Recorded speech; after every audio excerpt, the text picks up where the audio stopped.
Most people think karma is something outside of them, like an invisible record book that keeps score of their mistakes and rewards. They imagine karma as punishment waiting to arrive or luck waiting to be delivered. Because of this belief, they focus only on actions. They think if they do a few good deeds, something bad will be cancelled. If they apologize once, years of hurt will disappear. If they pray, donate, or perform rituals, the past will be erased. But karma does not begin with action. Karma begins much earlier, in a place most people avoid looking at. It begins with awareness. Before any action happens, something else happens silently. A thought arises, an emotion follows, an intention forms, and only then does action take shape. Karma is not just what you did. Karma is why you did it, how unconscious you were while doing it, and what pattern inside you was operating at that moment. Without awareness, people keep repeating the same actions in different forms, wondering why the same results keep returning.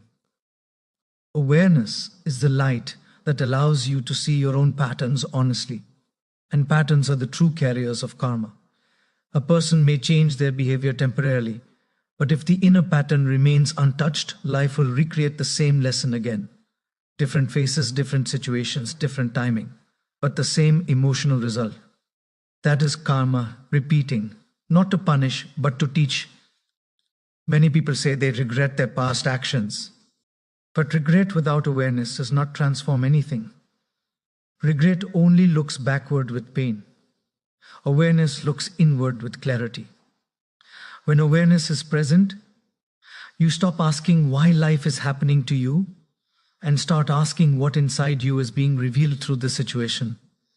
Awareness begins when you stop defending yourself. As long as you justify your actions, karma stays active. As long as you blame circumstances, people, or fate, the pattern remains protected.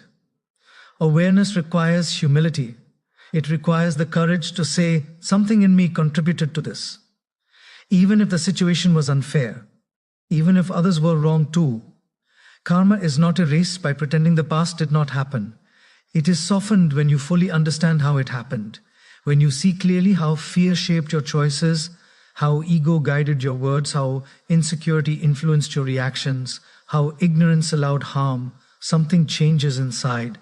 The same impulse no longer controls you blindly. Awareness turns unconscious reactions into conscious responses. And the moment a reaction becomes conscious, karma begins to weaken. Because karma survives on unconsciousness. It needs you to repeat without noticing. It needs you to act without understanding. Awareness interrupts that cycle. Many people try to fix their life without understanding themselves. They change jobs, relationships, cities, habits, but because awareness is missing, the same emotional experiences return. They feel misunderstood again. They feel betrayed again. They feel stuck again. And they wonder why. The why is simple. The inner pattern was never seen. Awareness is uncomfortable because it removes the comfort of victimhood. It asks you to take responsibility not just for what you did, but for who you were being at that moment. And that responsibility is not about guilt, it is about ownership. Ownership dissolves karma faster than guilt ever can. Guilt keeps you stuck in the past. Awareness frees you from repeating it. When you are aware, you don't need to punish yourself. You naturally change. Just like when you realize the stove is hot, you don't need discipline to stop touching it. Understanding is enough. Awareness also changes how you see others. When you understand your own unconscious patterns, you begin to recognize them in others. This does not excuse harm, but it reduces hatred. It creates compassion without weakness. And that compassion releases a lot of karmic weight carried inside resentment. Bad karma is often not about bad intention. It is about lack of awareness. People hurt others while trying to protect themselves. They speak harshly while trying to feel safe. They lie while trying to avoid pain. They abandon while trying to survive. Awareness does not justify these actions, but it explains them. And understanding breaks repetition. When awareness deepens, you start noticing the moment before the mistake, the pause before the angry word, the tension before the dishonest choice, the insecurity before E, the controlling behavior. That pause is powerful. That pause is where karma can be transformed. Without awareness, people try to be good while remaining unconscious. That goodness becomes forced, artificial, exhausting. With awareness, goodness becomes natural. You don't need to remember to be kind. You see clearly why unkindness harms you as much as it harms others. Awareness also changes the way consequences are experienced. When something difficult happens, instead of reacting with bitterness, you begin to ask, what is this teaching me about myself? That question itself dissolves part of the karmic burden, because the lesson is being received consciously. Karma continues until the lesson is understood. Not suffered, not endured, not tolerated, but understood. Awareness is the act of understanding. While the experience is still alive, not years later with regret. Many people perform good actions hoping to erase the past, but they do so with the same unconscious patterns. They help others to feel superior. They give to feel important. They apologize to escape guilt. These actions look positive, but the inner pattern remains unchanged. Karma remains active. When awareness is present, even small actions become transformative. A sincere apology spoken with understanding heals more karma than 1,000 empty rituals. A quiet change in behavior dissolves more karmic weight than public displays of goodness. Awareness also reveals that karma is not personal, it is mechanical. Lick, E, gravity. It responds to patterns, not identities. You are not being targeted, you are being mirrored. Life shows you yourself through experiences, and awareness allows you to read that mirror without fear. As awareness grows, judgment reduces. You stop judging yourself harshly. You stop judging others blindly. Judgment keeps karma alive because it freezes identity. Awareness allows movement. When people say they want to erase bad karma, what they really want is relief from inner suffering. And inner suffering reduces not when the past has changed, but when the present is understood. Awareness brings you fully into the present, and karma loses its grip in the present moment. Awareness also reveals how much of your suffering comes not from what happened, but from how you keep reliving it unconsciously. Old patterns replay through new situations. Old wounds speak through new conversations. Awareness catches this replay and gently stops it. There is a quiet dignity in awareness. It does not rush, it does not perform. It observes patiently. And that patience itself is healing, because karma is hurried. It repeats quickly when lessons are ignored. Awareness slows everything down. When awareness becomes a way of living, not just a moment of insight, life begins to change naturally. You choose differently, not because you are forcing yourself, but because you see clearly. You speak differently because you understand the impact. You act differently because you recognize old patterns. For they take control. Awareness does not erase the past like it never existed. It transforms the future by ensuring the past does not repeat itself. And when repetition stops, karma dissolves quietly, without drama, without punishment, without reward. Karma was never an enemy. It was a teacher waiting for awareness. And the moment awareness arrives, the lesson no longer needs to repeat. Regret is easy to feel. It comes naturally when something goes wrong. It comes when words hurt someone, when opportunities are missed, when anger wins, when silence causes damage. Regret arrives like a wave of emotion, heavy and uncomfortable, but familiar. Many people live with regret for years, believing that feeling bad is the same as making things right. But regret on its own heals nothing. Responsibility does. Regret looks backward and says, I wish it had been different. Responsibility looks inward and says, I must be different. That difference is everything. Regret keeps you emotionally tied to the past. Responsibility frees you from repeating it. Most people confuse regret with accountability. They think that because they feel guilty, they have paid some internal price. But guilt without responsibility becomes self-centered suffering. It focuses more on how bad you feel than on what needs to change. Responsibility is not about feeling bad. It is about doing the inner work that regret avoids. When something breaks in life, a relationship, trust, self-respect, peace of mind, regret, breathes quietly inside. Responsibility stands up and takes weight on its shoulders. Responsibility does not ask who else was wrong first. It does not calculate fairness. It asks one simple, uncomfortable question. What part of this belongs to me? That question is powerful because it removes excuses. As long as excuses exist, karma remains active. As long as you explain yourself instead of examining yourself, the same patterns return. Responsibility ends the need for explanation and begins the process of transformation. Many people say, I know I was wrong, and they stop there. That is regret speaking. Responsibility goes further. It asks why you were wrong. What fear, insecurity, habit, or belief led you there? Without understanding the root, the same mistake will wear a different mask next time. Responsibility is not about blaming yourself harshly. Harsh self-blame is just another form of ego. Responsibility is calm, honest, and grounded. It accepts reality without drama. It does not defend the past. It does not decorate mistakes with justifications. When you take responsibility, you stop waiting for forgiveness to feel better. You stop needing others to understand your side. You accept that understanding yourself is more important than being understood. Regret often says, I didn't mean to hurt anyone. Responsibility says, impact matters more than intention. This shift alone heals more karma than years of emotional suffering. Because karma responds to awareness and responsibility. Why? Not excuses. Many people apologize repeatedly but never change their behavior. Their regret sounds sincere, but the pattern continues. Responsibility is visible through consistency. It shows up in changed responses, not emotional words. Responsibility also requires courage. It is easier to say circumstances forced me than to admit I lacked courage, patience, or clarity.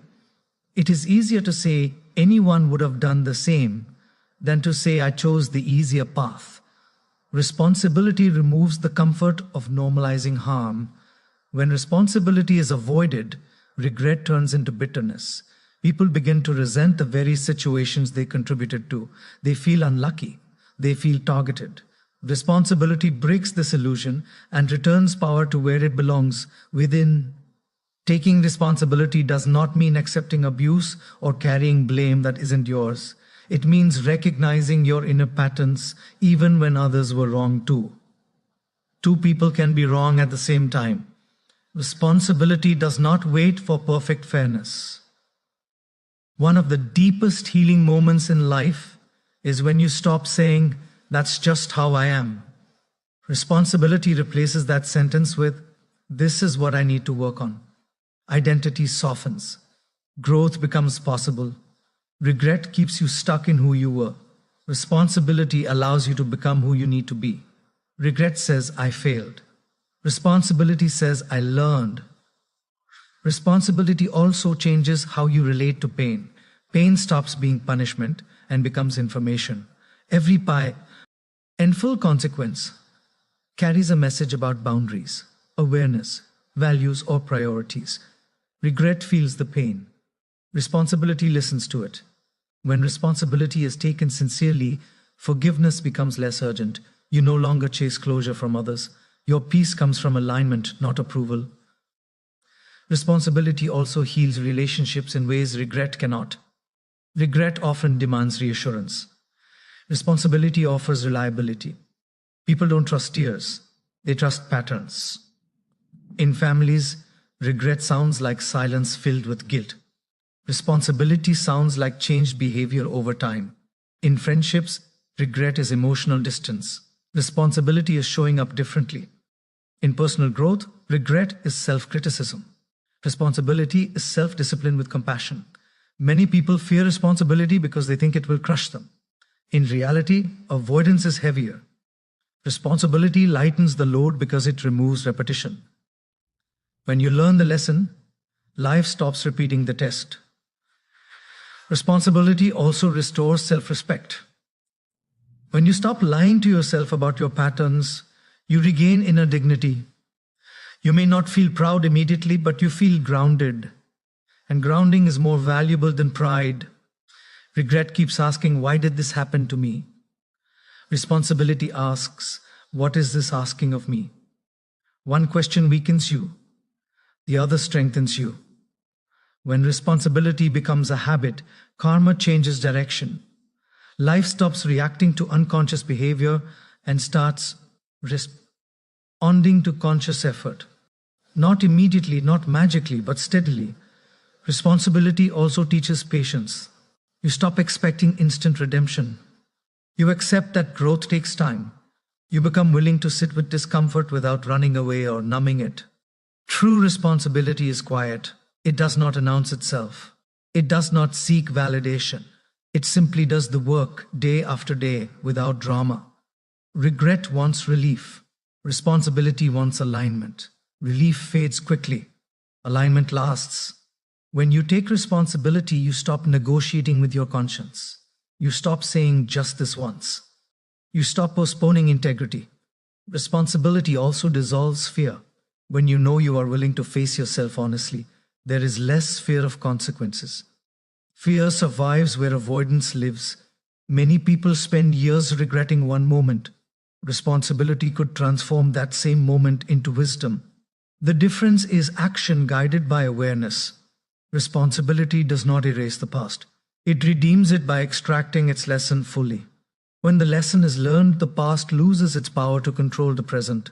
Karma softens when responsibility becomes natural. Life no longer needs to teach through pain. It can teach through insight. Responsibility also deepens compassion. When you understand your own patterns honestly, you judge others less. You stop labeling people as bad and start seeing behavior as unconsciousness, seeking awareness. This does not make you weak. It makes you clear. Clear boundaries grow from clear responsibility. Regret isolates you inside your mind. Responsibility connects you back to life. You participate again, not as a victim of the past, but as a student of it. Responsibility is freedom disguised as burden. Once accepted, it becomes strength.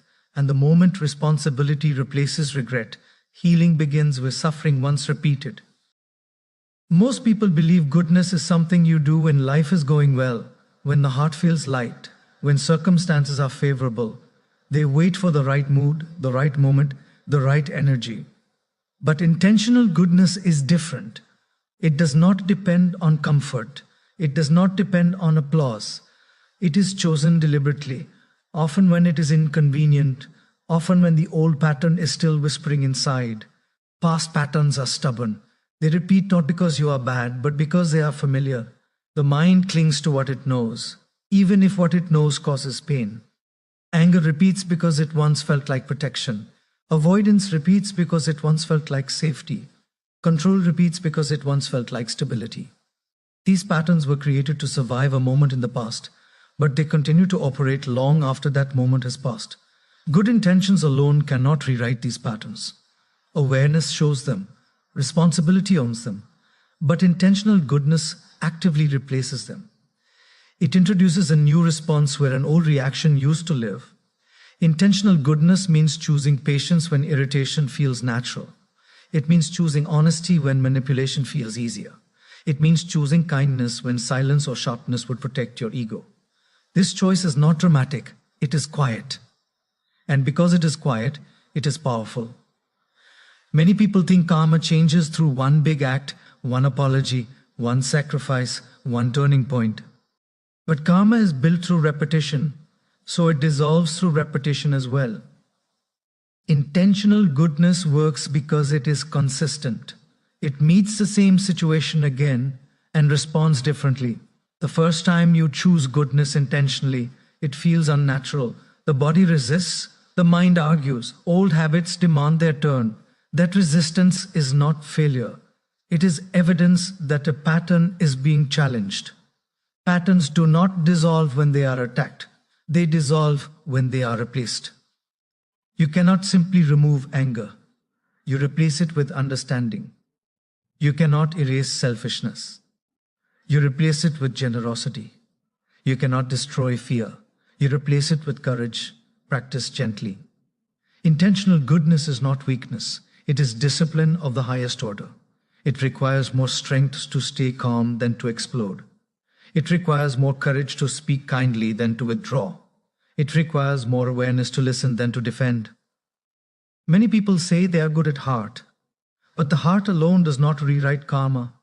The heart must be trained into action. Intentional goodness is the bridge between inner values and outer behavior. When you repeatedly choose goodness with awareness, something subtle begins to change. The old impulse still arises, but it loses authority. It becomes a suggestion instead of a command. And in that gap, freedom grows. Intentional goodness also heals relationships in a way explanations never can. People do not need to hear how much you have changed. They feel it when your responses change. They feel it when safety replaces unpredictability. Sometimes intentional goodness will not be appreciated.